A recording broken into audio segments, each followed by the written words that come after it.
Hi అండి, welcome to GS రుచులు and blogs. ఎలా ఉన్నారు? అందరూ బాగున్నారా? నేను బాగున్నానండి.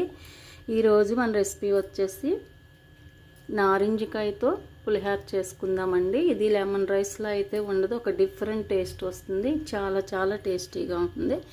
నేను ఒక 3 నారింజకాయలు రసం తీసుకుని పెట్టుకున్నాను. ఇప్పుడు మనం ప్రాసెస్లోకి వెళ్ళిపోదాం. కళాయి పెట్టి 2 స్పూన్లు ఆయిల్ వేసానండి. ఒక పెద్ద స్పూను పల్లీలు వేసుకున్నాను, శనగపప్పు, ఒక స్పూను మినప్పప్పు,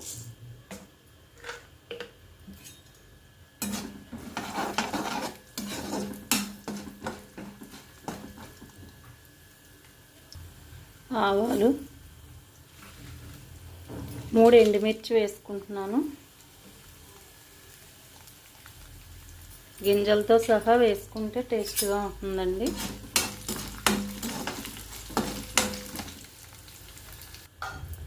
కరివేపాకు, పచ్చిమిర్చి వేసేస్తున్నాను.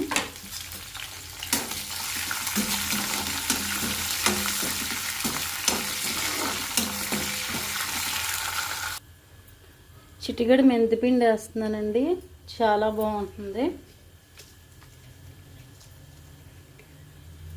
సాల్టు, ఇది మనకి రాళ్ళు ఉప్పుది ఎండబెట్టుకుని పొడి చేసుకున్నానండి. పసుపు,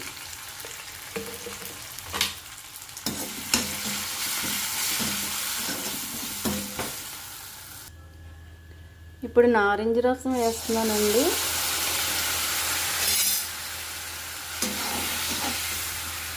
వెంటనే రైస్ వేసేస్తున్నాను.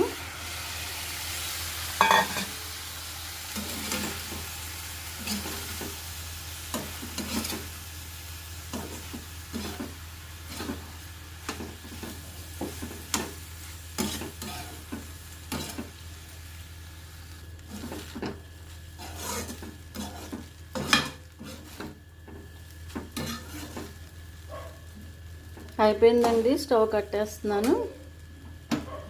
సర్వింగ్ బౌల్లోకి తీసి నారింజ రసంతో పులిహోర అండి, చాలా చాలా బాగుంటుంది. మనం లెమన్ రైస్లా ఉండదు, ఇది కొంచెం నారింజలో లైట్ స్వీట్ ఉంటుంది కాబట్టి ఒక డిఫరెంట్ టేస్ట్ ఉంటుందండి. చాలా టేస్టీగా ఉంటుంది. ఒక్కసారి ట్రై చేయండి, ఎలా ఉందో నాకు కామెంట్ పెట్టండి. వీడియో నచ్చితే లైక్ చేయండి, షేర్ చేయండి, సబ్స్క్రైబ్ చేసి నన్ను సపోర్ట్ చేయండి.